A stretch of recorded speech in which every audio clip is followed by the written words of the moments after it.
하나님의 말씀 이제 서두로 잠깐 설명드린 말씀들을 이제 깊이 있게 또 함께 나누어 가도록 하겠습니다.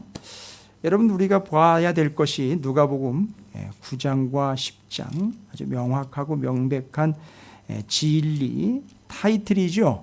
주제라고도 할 수 있습니다. 뭐를 얘기하려고 하는 건지를 이미 얘기 끝냈어요. 주님이 별세하실 것, 변화산에서 별세하실 것. 여기 별세라는 말은 탈출이라는 말로 엑소돈이라고 이미 설명을 수도 없이 드렸기 때문에 잊어버리시진 않으셨을 거라고 믿고요. 탈출이다. 그래서 벗어나게 한다. 그런 측면에서 변화산에서 별세하실 걸 이야기하셨다. 변화가 되시고 이후로 별세할 것에 대해서 이야기하셨다. 아마 변화라는 단어와 별세라는 단어는 아마 같은 맥락으로 보지 않을까 싶습니다. 함께 보지 않나 싶습니다. 그러면 변화라는 말이 들어오면 지난주 말씀에 이 변화에 대해서 이미 얘기를 했죠. 그걸 세 글자로 거듭남이라고 그랬어요. 잘 기억하고 계시네요. 그래서 거듭남이라고 얘기를 했어요. 이 거듭남이라는 것은 절대 이 땅에 있는 걸로는 불가능하다라고 얘기를 드렸죠. 하늘의 것, 곧 영원한 것, 썩지 아니할 것, 없어지지 아니할 것을 통해서 변화, 곧 거듭남은 일어난다라는 거예요. 그래서 썩지 아니할 영원하신 하나님의 말씀, 그걸 계속 먹고 그걸 계속 살피고 그걸 계속 붙잡고 있는 분들은 거듭남을 경험하게 된다는 겁니다. 자, 거듭남이라는 건 변화, 곧 탈출. 그러니까 탈출은 뭘까요? 그렇죠. 변화되지 않는 그 속성으로부터의 탈출을 얘기하는 거예요. 엄청 믿음이 좋은 것 같고 신앙생활도 잘하는 것 같은데 말 몇 마디 나눠보면 아직 멀었구나 뭐 이런 거 나오잖아요. 그렇죠. 여러분, 성경을 이야기하고 믿음을 이야기하는데 여전히 자기 주장과 고집을 강조하는 이들이 있어요. 내 생각에는, 여러분, 이 내 생각에는 이라는 거 자주 쓰는 사람들 경계하십시오. 여러분, 여러분의 생각은 별로 중요하지가 않습니다. 그건 이 세상에서 다른 사람과의 관계 속에서 여러분이 얼마나 잘 보일지를 고민할 때 쓰이는 용어예요.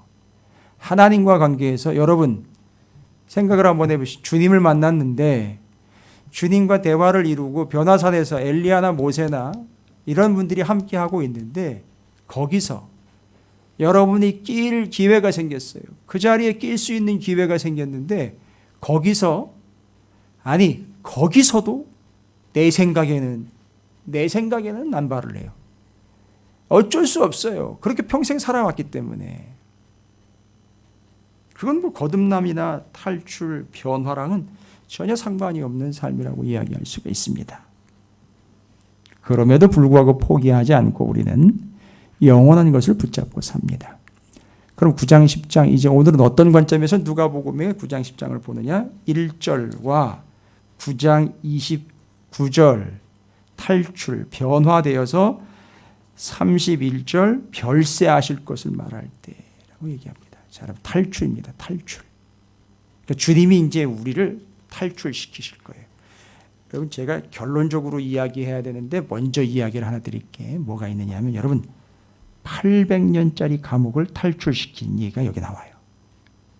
800년짜리 감옥에서 탈출이 이루어졌어요. 거기서 해방을 시켰다고요. 주님이 글로 들어가서 거기를 관통을 해서. 뭐죠? 사마리아예요. 예전에 르호보암 왕 때 이미 남북으로 갈려지면서 단과 베델에 그들이 예비할 곳을 지정을 합니다. 요한복음 4장에서는 이제 거듭난 사람들은 예배할 곳에 연연하지 않고 예배할 때에 집중합니다. 지금은 예배할 때예요. 어디서요? 장소가 이야기됐잖아요. 여기서 예배해야 된다, 저기서 예배해야 된다 그랬는데, 아니 이제는 여기저기서 예배하는 장소가 아니라 이제는 영과 진리로 예배할 때가 됐다는 거예요. 여러분, 예배할 때가 됐어요. 어디서요? 어디서요?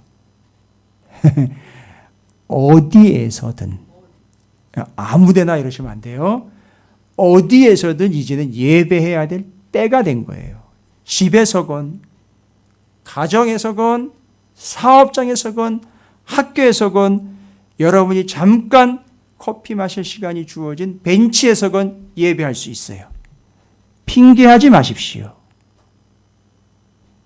지금은 예배해야 될 때예요. 장소 핑계대지 말라는 거예요. 아, 여기는 좀 열악해서. 아니요. 주님이 알아서 받으십니다. 우리는 그냥 예배해야 될 때라는 인식만 가지고 있으면 됩니다. 여기까지만요. 자, 누가복음 9장이 시작되면서 이렇게 시작됐죠. 예수께서 12제자를 불러 모으사 모든 귀신을 제어하며 병을 고치는 능력과 권위를 주셨다. 여러분, 12제자를 불러가지고 주님이 특별하게 은사를 주시는데, 카리스마죠, 은사. 그 은사 중에 여러 은사가 있거든요. 특별히 이걸 은사라고 좀 치면 뭐와 뭐를 주신 거죠? 신유의 은사와 축사의 은사를 주신 거죠.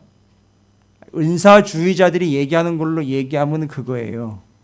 신유의 은사와 축사, 귀신 내쫓는 은사와 병을 고치는 은사를 줬다고 그래요. 여러분, 은사 중에는요, 죽은 사람을 살리는 은사도 있고요, 방언도 있고요. 방언 되게 우습게 보더라고요. 뭐 몇몇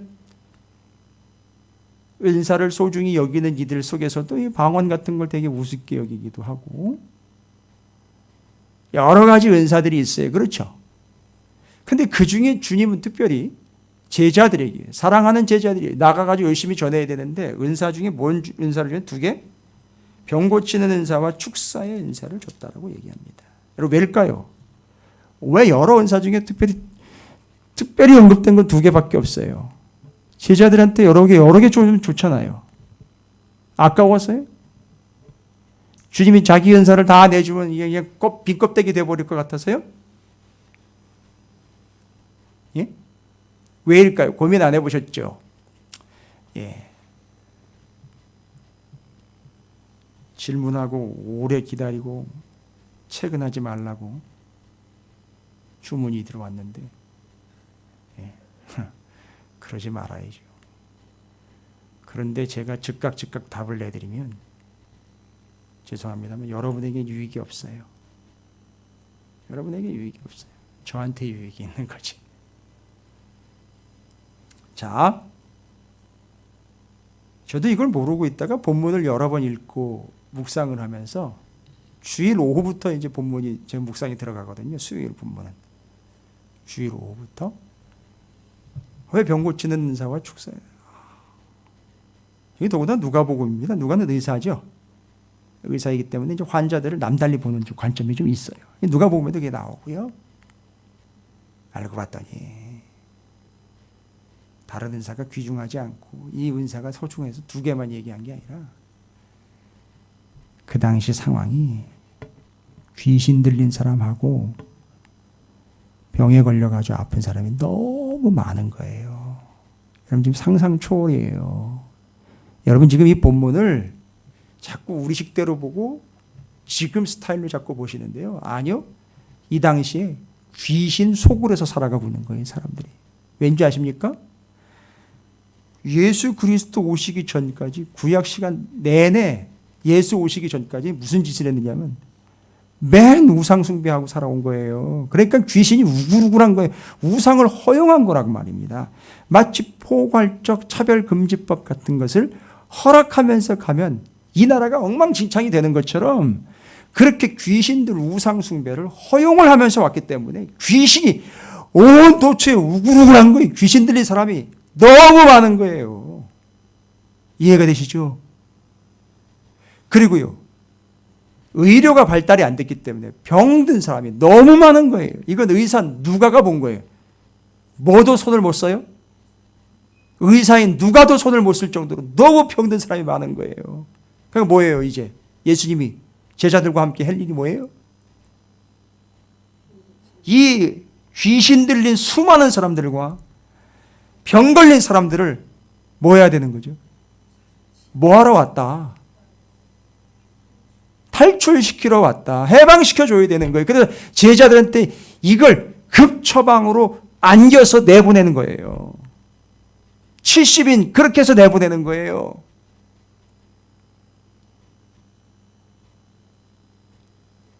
지금은 뭐 인구 3, 4명당 1명이 암 환자라고 그러던가요? 잘 모르겠어요. 정확한 데이터는 제가 모르니까. 여러분이 그 친절한 N군에게 물어보시든지 사전을 좀 참조하시고 몇 명당 너무 많은 인구잖아요. 너무 많은 인원들이 요즘 병에 걸려서 고통을 당하고 있는데 3, 4명당 1명이면 너무 많은 거잖아요. 그죠? 옛날로 치면 옛날에는 그 정도로 귀신 들린 사람이 그거보다 더 많았다는 거예요. 상상이 안 되실 거예요. 저도 이거는 상상을 못했으니까요. 그리고 병든 사람 너무 많은 겁니다. 그래서 내보내는 거예요. 이 사람들 탈출시키는 거죠. 자, 그럼 이제 우리는 포인트입니다. 어떤 식으로 이들을 탈출시키는지 보십시오. 되게 재미있어요. 여러분 기대에 전혀 부응하지 않습니다. 말씀이. 귀신 내쫓고 환자를 고치는데 여러분 기대에 전혀 부응하지 않는다고요. 그래서 재미있어요. 얄밉죠. 그래서 재미있어요. 여러분은 무슨 상상을 하시는지 모르겠는데 이야 장풍 받아라! 귀신 내쫓는 그런 식으로 내쫓는 게 아니에요. 신윤사를 받아가지고 손을 얹은 즉 나은지라 뭐 이런 개념이 아니에요. 전혀 그렇잖아요. 시간도 되게 오래 걸려요. 그러니까 누가 보면 막 짜증 낼 거예요. 옆에서 이제 그만하라고 뭐 이런 식으로 나올 거예요. 그러다 귀신 나가겠냐고, 그래서 병 고치겠냐고 이런 식으로 대들 수 있을 거예요. 봅니다. 어떻게 귀신을 내쫓고 어떻게 병든 자를 고치는지, 어떻게 이들을 해방시키는지 한번 보시란 말입니다. 9장 11절을 한번 찾아가 봅니다.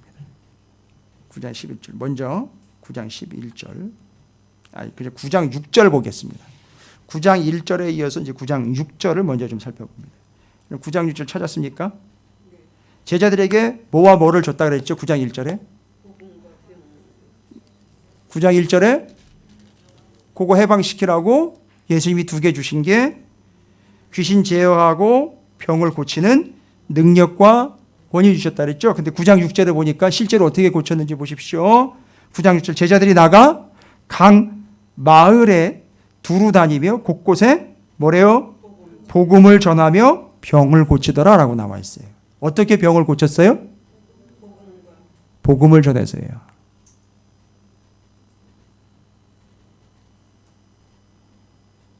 우리는 지금 교회 안에나 아니면 기도원이나 어디 은사주의를 신봉했던 많은 사람들과 기도 좀 한다는 사람들 중에 신유 은사 받은 사람들, 이런 사람들 쫓아다니면서 머리 뒤밀고 기도해달라고 그러죠. 낫게 해달라고. 여러분 깨셔야 됩니다. 기도 좀 한다고, 제가 늘 하는 얘기 기도 좀 한다고, 아니요. 절대 아니에요. 속지 마세요. 즉 우리 교회에도 예전에 보니까 거기에 속은 사람들이 수두룩한 걸 제가 알고 있어요. 아니 그전 교회도 있고요. 지금 대한민국 교회들이 어마어마해요. 막 수두룩합니다. 병에 걸렸거나 문제가 생기면은 누구 기도하는 사람, 뭐 은사 받았다는 사람들 졸졸 쫓아다니면서 기도해달라고 막 난리가 나요. 그죠? 제가 분명히 얘기 드립니다. 병이 어떻게 고쳐졌느냐 하면, 제자들이 어떻게 병을 고쳤느냐 하면 복음을 전하여 병을 고쳤다 그랬어요. 그러니까 복음을 전할 능력이 없는 사람들은 병도 못 고치는 거예요. 속지 마시라고요. 예? 구약 39권이 예수 그리스도를 이야기하고 있다는 사실조차도 모르는 사람들한테 가서 기도받지 마시란 말입니다. 그건 가짜고 사기란 말입니다. 이상한 게 들어올 수 있어요, 오히려.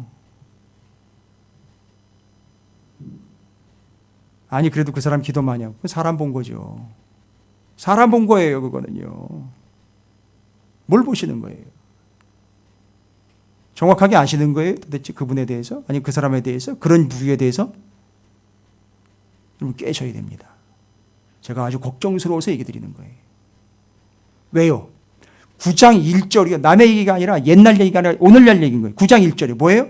환자와 귀신 들린 사람이 우글우글한 거예요. 뭐예요? 우상 숭배를 그냥 내버려두니까 우상이 그냥 들어와 버리는 거예요. 자, 그렇게 해서 병을 고쳐요. 그러니까 지금 어떻게 병 고쳤는지는 훤히 들여다 보이시는 거죠. 환자 앉혀놓고 뭐 한 거예요? 복음을 전한 거예요.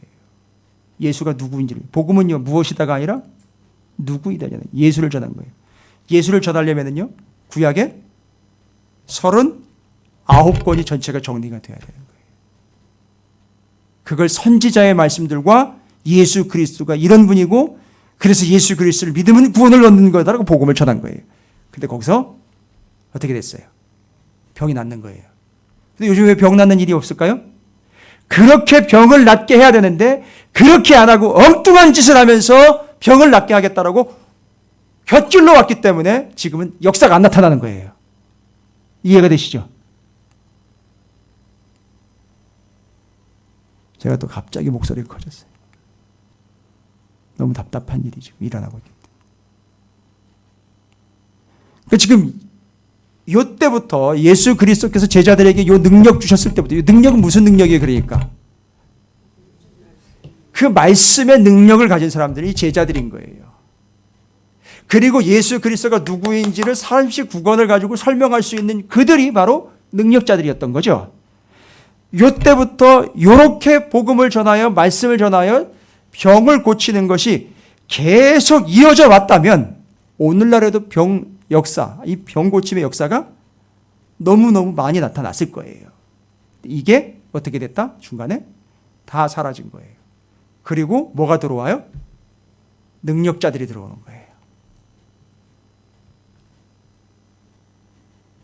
그때 이제 기도 좀 한다는 사람들 막 들어오는 거예요. 이제 손 좀 얹어봤다라는 사람들 들어오면서 복음이 아니라 쉽게 가는 거죠.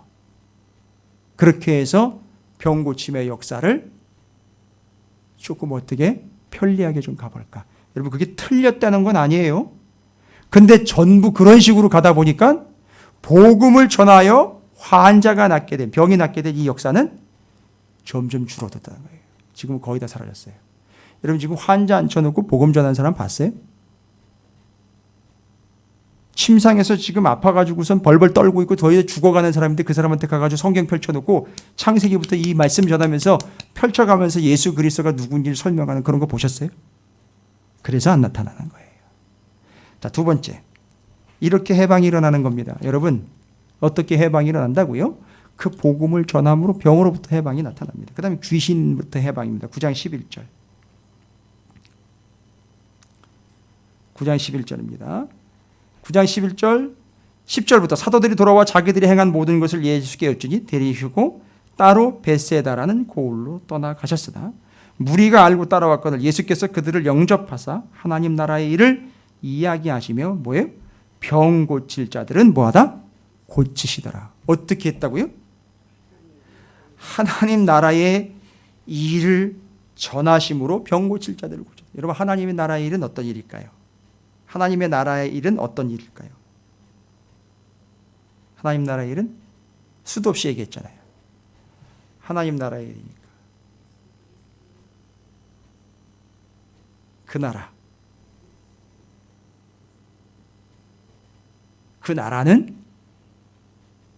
사라지지 아니하고 소멸되지 아니할 영원한 나라. 그러니까 뭘 전했다는 거죠?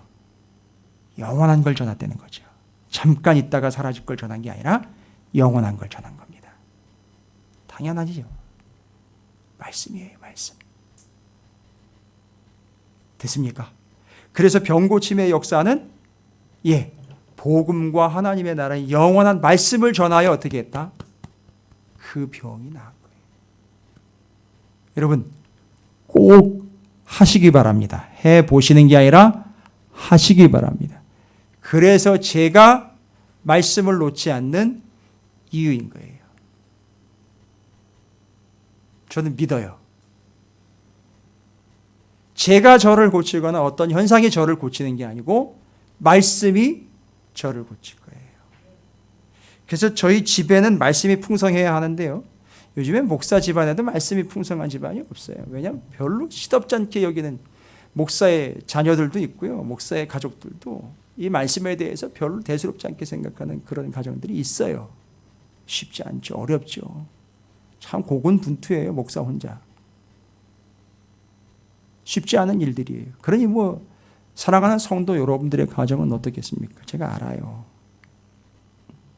되게 우습게 봐요. 말씀이라는 걸 이야기하면 되게 아주 고루하게 이야기를 하고 생각을 하고 정말 꼴통 보수처럼 이야기를 하고 봅시다.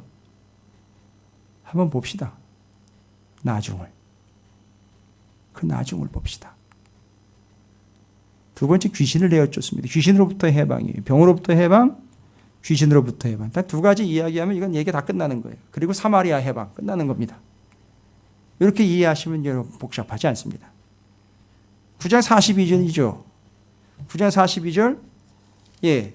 여전히 뭐 이야기하려고 하는 부분 분명히 얘기하고 있습니다. 계속해서 귀신에 대해서 이야기합니다. 9장 42절, 9장 41절부터 예수께서 대답하여 이르시되 믿음이 없고 패역한 세대요. 내가 얼마나 너희와 함께 있으며 너희에게 참으려 내 아들을 이리로 데리고 오라 하시니. 변화산에 있다가 내려가니까 제자들이 귀신 들린 아이를 데리고 온 부모, 그 아이에게서 귀신을 내쫓지 못하고 있다라고 되겠죠. 그래서 그들의 문제는 이미 지적됐죠. 기억하십니까? 제자들이 뭘 어떻게 했기 때문에 귀신이 안 나갔다는 거죠. 귀신이 그걸 알았죠. 귀신을 주님보다 더 크게 봤다는 거죠. 그러니까 못 나가는 거예요. 그러니까 귀신이 그걸 알았어요. 그러니까 귀신이 뭐예요? 그걸 아니까 갖고 노는 거예요. 안 나가는 거예요. 그래서 주님이 오셨어요. 어떻게 나갑니까? 분명입니다. 42절. 올 때에 뭐예요? 귀신이 그를 거꾸로 틀이고 심한 경련을 일으키게 하는지라. 여러분, 이게 두 집 걸러 한 집, 세 집 걸러 한 집에서 이런 일이 있다는 거잖아요. 이 당시에는요. 그러니까 얼마나 심각한지 여러분이 아시겠죠? 너무너무 심각한 거. 이 당시엔 너무너무 심각한 문제예요. 그러니까 이걸 고쳐야 되는 거죠. 해방시켜줘야 되는 거죠. 그래서 누가 왔다? 그래서 예수가 왔다. 그래서 뭐 하실 것에 대해서? 별세하실 것에 대해서 얘기하신 거예요. 해방시켜줘야 된다는 걸 얘기를 하는 거잖아요. 근데 어떻게 병을 고쳤다 그랬죠? 복음, 말씀을 전해서요. 그 다음 귀신은요. 지금 이제 나와요. 경련을 일으키게 하는 이제 예수께서 더러운 귀신을 뭐예요? 꾸짖으시고. 여러분 지금은 누가 고쳤어요? 예수님이 고쳤죠.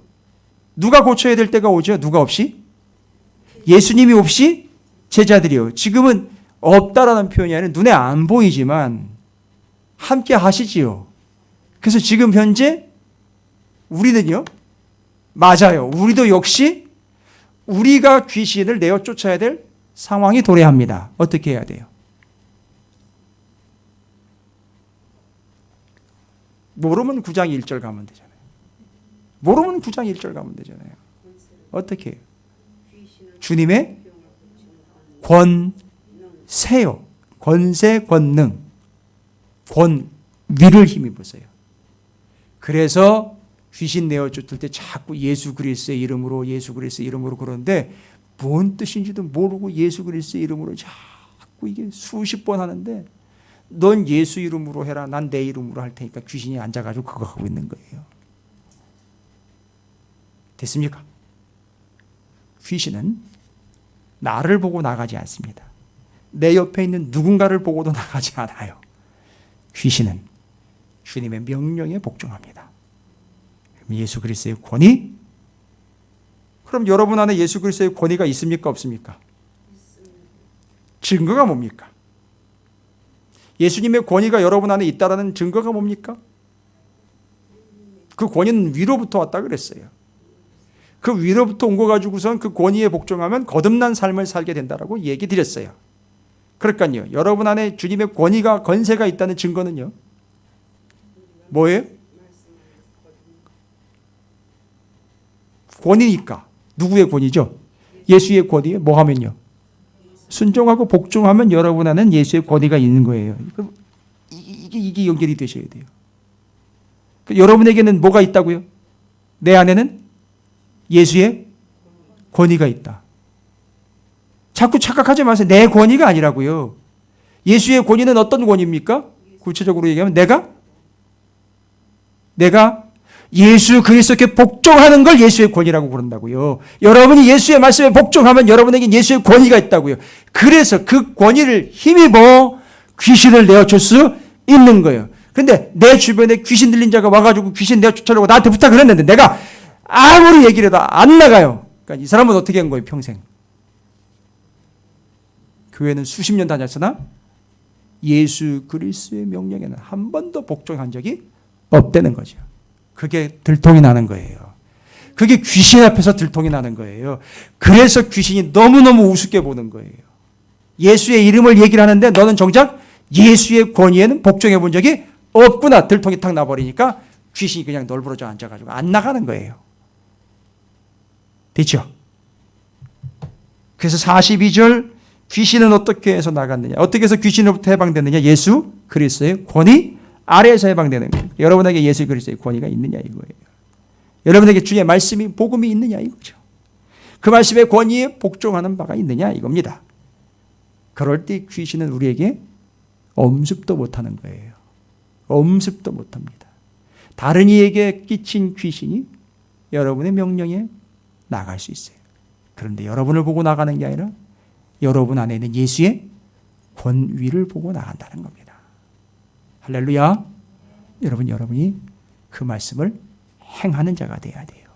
그대로 순종하여 행하는 자가 되어야 됩니다.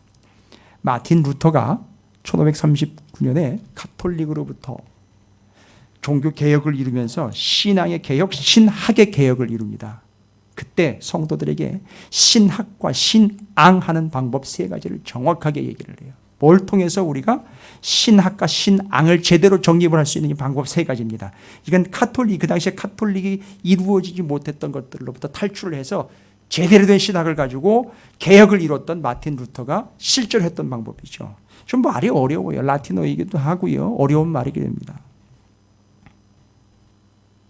세 가지 오라티오라는 말이 있어요. 오라티오는 기도를 얘기를 해요. 기도. 근데 이 기도는요, 그냥 우리가 일상적으로 그냥 막 하는 기도 그런 게 아니라, 내가 죽을 수밖에 없는 영혼이 주님께 살려달라고 기도해야 하는구나라는 걸 깨닫고 기도하는 그 기도를 얘기를 하는 거예요. 오라티오. 그 다음에 메디테이션 있죠? 묵상이에요. 이게 단순한 성경 펼쳐가지고 성경 공부하는 그런 묵상이 아니라, 오호라 곤고한 자라, 내가 지금 이거 어떻게 해야 살아날 수 있을까 해서 그 말씀의 생명을 얻게 되는 것. 그걸 위해서 성경을 펼쳐 깊이 있는 묵상을 하는 걸 바로 메디타티오라고 그래요. 여러분, 바른 신학과 신앙생활을 위해서 마틴 루터 종교 개혁가가 지시하시고 제시하시고 제안한 세 가지 방법이에요. 그 다음에 마지막 세 번째가 뭐냐면 텐타티오라는 말이에요. 텐타티오. 이 텐타티오가 바로 말을 듣고 행함의 원칙을 이야기를 해요. 그래서 세 가지를 얘기를 해요. 오라티오, 메디타티오, 텐타티오 세 가지예요. 신앙과 신학을 제대로 하기 위한 방법 세 가지입니다. 기도, 묵상, 행함을 이야기합니다. 됐죠? 따라서 귀신이 뭘 보면 알아요? 귀신이 우리를 흔적을 봅니다. 어떤 흔적입니까? 우리가 뭐 하는 흔적이죠? 예수의 권위에 순종하여 말씀을 복종한 흔적. 텐타티오를 본다는 거예요. 행함이 있느냐 없느냐를 본 거예요. 그걸 그냥 단순한 행함이 아니라 주의 명령에 복종한 것을 본다는 얘기입니다. 그러면 어떻게 된다? 절대 우리에게 엄습하지 못한다는 겁니다. 여기 이 자리에는 뭐가 있기 때문이죠? 주의 권세가 있기 때문입니다. 그 다음에는요, 뒤로 선한 사마리아인 이야기가 나오죠. 그러나 선한 사마리아인 이야기에 앞서서 예수님께서 9장 51, 52, 53절 사마리아를 관통해 가는 이야기가 나옵니다. 아까도 말씀드렸죠. 여로보암, 르호보암 이야기를 통해서 총 몇 년이요? 800년이요. 800년. 800년 동안 주님 오실 때까지 사마리아가 닫혀 있었습니다. 갇혀 있었습니다. 근데 거기를 누가? 예수 그리스도께서 어떻게 해요? 관통하심으로 사마리아를 어떻게 해버리죠? 확 열어버리죠. 사마리아를 해방시켜버립니다. 어디로부터 해방시킵니까? 사마리아가 지금까지 뭐 해왔을까요? 우상숭배 해왔죠. 죄 지었겠죠. 많이 죽었겠죠. 죄와 죽음과 우상숭배와 폐역으로부터 해방시키십니다. 그 증거가 뭐예요? 선한 사마리아인이에요. 선한 사마리아인이 누군가를 어떻게 하는 거죠? 구원해내는 이야기예요. 그러면은요, 누군가를 구원해낸다는 이야기는 그 사람이 먼저 구원받은 자라는 얘기인 거예요. 이게 선한 사마리아인 사마리아의 이야기예요. 스토리입니다. 해방된 거예요.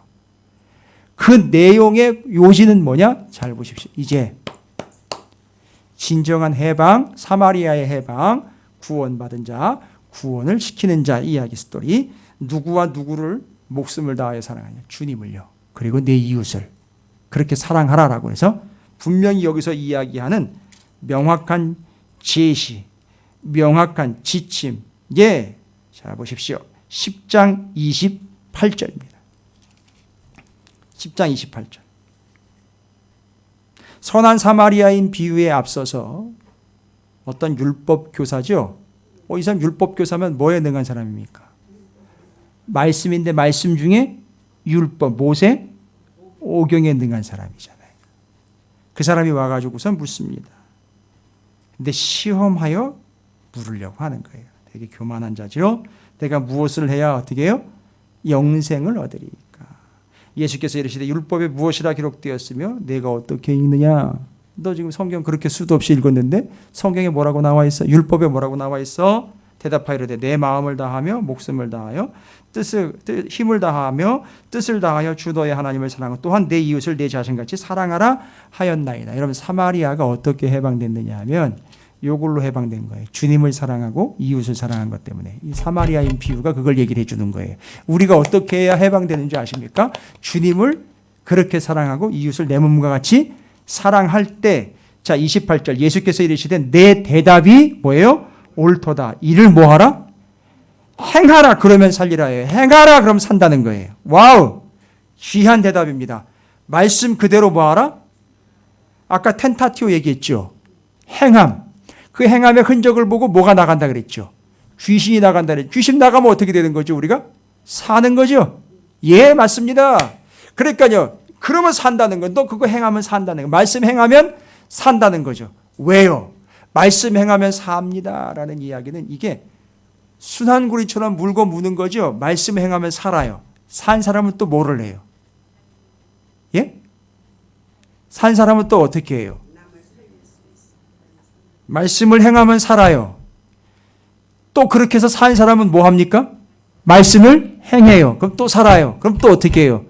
말씀을 행해요. 이게 반복된다는 거예요. 경험해 보셨습니까? 이게 우리의 삶이 돼야 되는 거죠. 그런데 지금 여기서는 주님 사랑과 이웃 사랑 두 가지를 명확하게 얘기하죠. 두 개 영어입니다. 얘기합니다. 내 이웃, 주님, 주 너의 하나님을 사랑하고 또한 내 이웃을 내 자신같이 사랑하라 하였나이다. 선한 사마리아인입니다. 여기서 질문 들어가죠. 내 이웃이, 내 이웃. 내가 그러면 내가 사랑해야 할 이웃이 누구입니까? 라고 질문 들어갑니다. 본문은. 아니야. 이웃을 찾지 말고 네가 이웃이 되어주는 게 살 길이야 라는 거죠. 네가 이웃이 되어주는 거야. 여러분 여기서 이웃이라는 말은요 그냥 옆집 사람을 얘기하는 게 아니에요. 형제, 자매, 친족까지도 이야기하는 겁니다. 그 이웃이라는 말은요. 그러니까 누구에게 이웃이 되어야 됩니까? 잘 보세요. 우리는 누구에게 이웃이 되어야 되냐면 두 존재에게요. 여기 앞에 나왔잖아요. 하나님을 사랑하고 이웃을 사랑해요. 그러니까 누구에게 뭐가 되어줘야 되는 거죠? 여러분 오해하지 마세요. 우리가 하나님 곧 우리 주님께 뭐가 되어야 돼요? 이웃이요, 친족, 친분, 친구 뭐 이런 뜻인 거예요. 거기 다 들어있어요. 그러니까 이웃이 되어 드리는 거죠. 우리가 그게 주님을 사랑하는 거고, 그다음에 또 우리 형제들에게 이웃이 되어 주는 거예요. 됐죠? 이게 우리가 살 길이라는 거죠. 이게 우리 해방이라는 거예요. 정의되셨습니까? 그래서 9장 1절의 이야기하고는 병이, 그 병으로부터의 해방, 명확하게 두 가지 얘기했죠. 복음을 전하여, 다음에 하나님의 나라를 이야기함으로. 됐죠? 그 다음에 귀신으로부터의 해방은 다른 거 없다 그랬죠. 주님의 권위에 의해서 오직 그 명령에 순종함으로 귀신이 나가죠. 그 예들은 이미 다 보셨어요. 네, 잘 들어놓으십시오. 긴가민가 그냥 늘 들어왔던 식으로 그냥 치부하지 마시고요. 믿거나 말거나 하지 마시고요. 그래서 여태껏 아무 일이 없었던 거예요. 우리 주변에요, 이때만큼 많은 귀신들과 이때만큼의 많은 환자들이 있습니다. 그런데 왜 그런 역사는 안 일어나고 있을까요? 여기 기록된 바가 아니기 때문에 그렇습니다. 잊지 마십시오. 그냥 대전제는 기록된 바예요. 그 다음 우리를 그 어마어마한 삶으로부터, 억압으로부터 800년 그 감옥살이로부터 해방시켜준 예수 그리스도의 구원, 그것은 주님께 이웃이 되어드리고 우리의 이웃에게 이웃이 되어주는, 내 걸 다 내어주어 이웃이 되는 그것이 곧 사랑이라는 걸로 표현이 됐어요. 그렇게 함으로 해방이 이루어지게 된다라는 걸로 9장 1절 제자들을 보낸 목적이 이렇게 이루어집니다. 할렐루야. 여러분의 가정에, 여러분의 가정과 삶에, 여러분의 직장에 800년 사마리아가 해방되는 것처럼 여러분을 통해서 해방의 역사가 복음을 통해 나타나게 되기를 주님의 이름으로 축복합니다.